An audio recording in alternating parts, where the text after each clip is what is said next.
Hey guys, it's Miss Sam, and we are going to be doing a read aloud, think aloud today.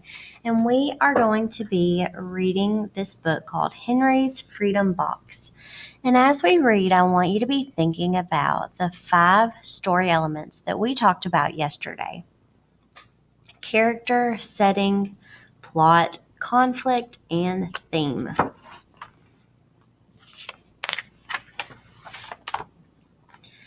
Henry Brown wasn't sure how old he was. Henry was a slave, and slaves weren't allowed to know their birthdays. So Henry Brown is my character. Henry Brown lived a long time ago, so I can use this to tell about my setting. My setting is in the past.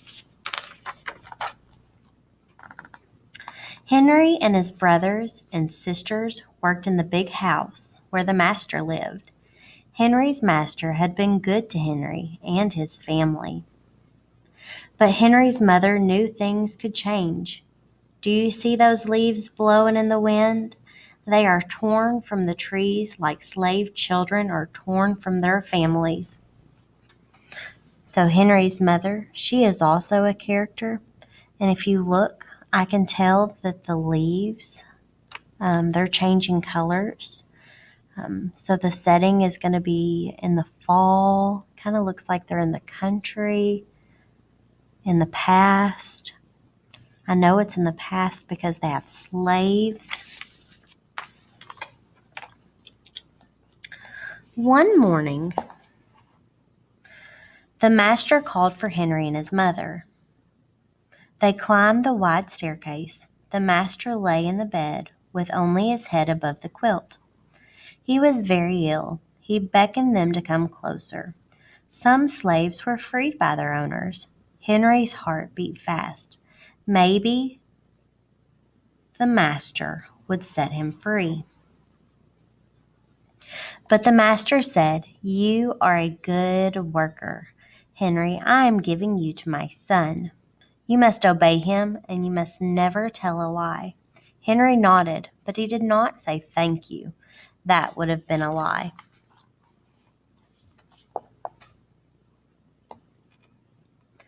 Later that day, Henry watched a bird soar high above the trees. Free bird, happy bird, Henry thought. Henry said goodbye to his family. He looked across the field. The leaves swirled in the wind. How do you think Henry's feeling? How would you feel if you were being separated from your family and never going to see them again? I know I would be sad, heartbroken, devastated.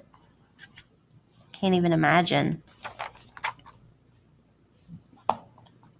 So this is the beginning of our plot. Henry worked in his new master's factory. He was good at his job. "Do not tear that tobacco leaf," the boss yelled at the new boy. He poked the boy with a stick. If you made a mistake, the boss would beat you. Henry was lonely. One day he met Nancy, who was shopping for her mistress. They walked and talked and agreed to meet again. Henry felt like singing, but slaves didn't dare sing in the streets. Instead, he hummed all the way home. So things are starting to look up for Henry. Starting to get a little bit better. Months later, Henry asked Nancy to be his wife. When both their masters agreed, Henry and Nancy were married. Soon there was a little baby, and then another, and another. Henry knew they were very lucky. They lived together even though they had different masters. But Nancy was worried. Her master had lost a great deal of money. "I'm afraid he will sell our children," she said. Henry sat very still. How would you feel? I bet Henry was worried. I bet the mama was worried too. Henry worked hard all morning. He tried to forget about what Nancy had said. Henry's friend James came into the factory. He whispered to Henry, "Your wife and children were just sold at the slave market. No, Henry said. Henry couldn't move. He couldn't think. He couldn't work. Twist that tobacco. The boss poked Henry. Henry twisted tobacco leaves. His heart twisted in his chest. Could you imagine being told that your family had just been sold? Ooh, this is a problem. What do we call the problem in a story? The conflict? You're right. Good job. At lunchtime, Henry rushed to the center of town. A large group of slaves were tied together. The owner shouted at them. Henry looked for his family. Father! Father! Henry watched his children disappear down the road. Where was Nancy? He saw her the same moment that she saw him. He wiped away his tears, and then Nancy was gone too.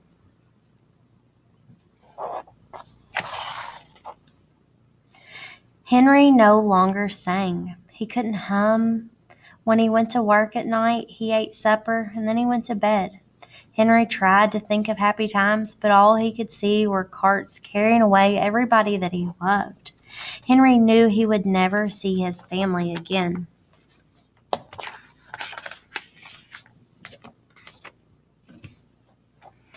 Many weeks passed. One morning Henry heard singing. A little bird flew out of a tree into the open sky, and Henry thought about being a free bird. But how? As he lifted the crate, he thought of an answer. What do you think he's going to do? He has a crate. What could he do?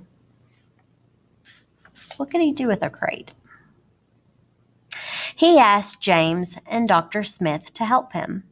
Dr. Smith was a white man who thought slavery was wrong. They met early the next day at an empty warehouse. Henry arrived with a box.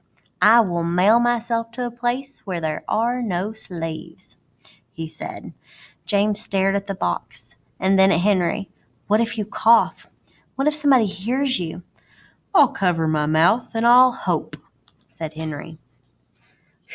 I wonder how Henry's feeling.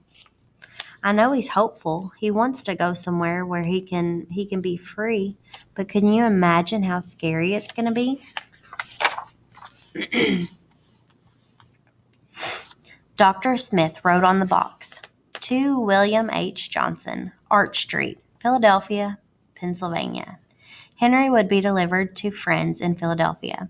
Then he printed on the crate in big letters, this side up, handle with care. Henry needed an excuse to stay home, or the work boss would think that he had run off. James pointed to Henry's sore finger, but Henry knew it wasn't bad enough. He opened a bottle of oil of vitriol. No, cried James. So he's going to have to hurt himself in order to stay home. Can you imagine having to hurt yourself just to stay home to trick somebody? Henry poured it on his hand. It burned his skin to the bone. That's how desperate he is. Now the boss would have to let him stay home. Dr. Smith bandaged up Henry's hand.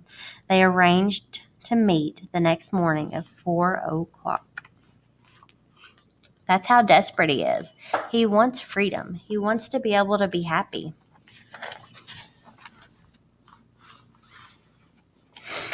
The sun was not yet up when Henry climbed into the box. Ready, he said. James nailed down the lid. Dr. Smith and James drove to the station. The railway clerk tipped the box over and nailed a paper to the bottom. Dr. Smith begged the clerks to be careful, but they didn't listen. They threw the box into a large baggage car. Wonder how he's feeling inside of there. Hours passed. Henry was lifted up and thrown again upside down. He heard waves splashing. This must be the steamboat headed for Washington, D.C. The ship rode smoothly, but Henry was still upside down. Blood rushed to his head. His face got hot. His eyes ached. He thought his head was going to burst. He was afraid to move. He was afraid that somebody might hear him. Could you imagine being upside down in a hot box in the middle of summer, in the middle of a sea? Whew. Poor guy.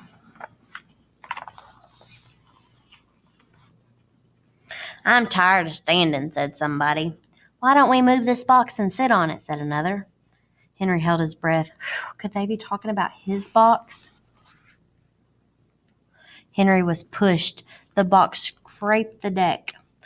Now he was on his right side. Now his left. And suddenly he was right side up again. Get Henry in there. He's so close to being caught. I bet he's so afraid.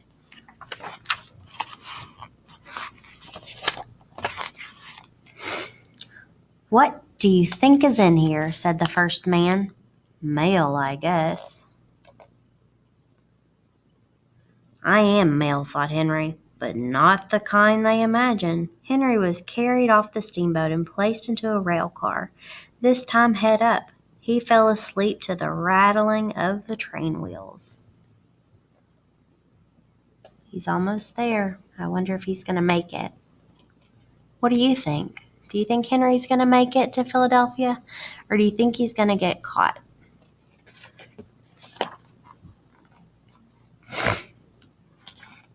He awoke to a loud knocking. Henry, are you all right in there? All right, he answered.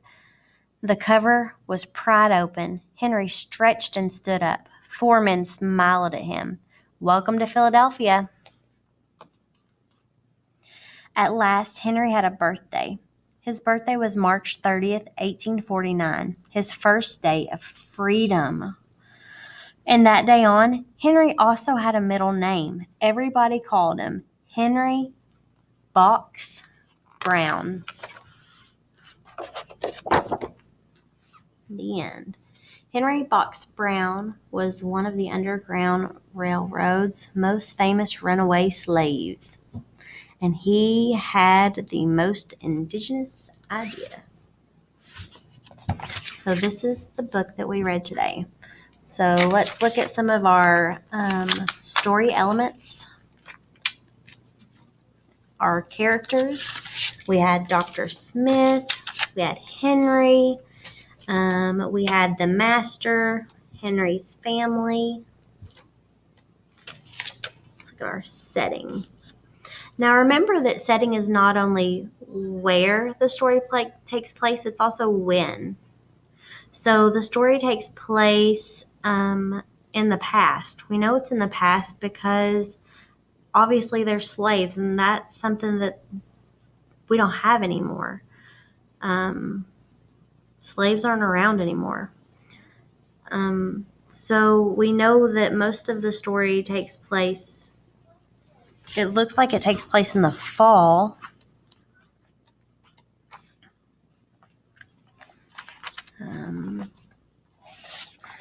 The end of the story takes place in Philadelphia. So there's my setting. So what about a conflict? What type of a problem does Henry have? He's a slave. He wants freedom. He wants to be free. I think that's probably the biggest problem. I think back to his problem. He wants to be free, and he keeps losing his family. At first, he loses his, he's being taken away from his mom and dad and his brothers and sisters, and then his wife and his children are taken away from him. So I would think that losing his family would be the conflicts in this. So the plot. Let's talk about the plot. So when you're younger, the plot is just the beginning, the middle, and the end of the story. But as we get older, we talk about it being the introduction, the rising action that leads up to the climax, that goes to the falling action to where the story ends. So think about the story. He's a slave. He gets sold to the master's son. He has a family. His family's sold. I think the climax would be that his family gets sold. And then he's trying to get to freedom. And then at the end, he finally makes it to freedom. What about the theme? What is the author trying to teach us? What type of a message? What do you think? To keep trying to get to freedom? To keep trying to be happy?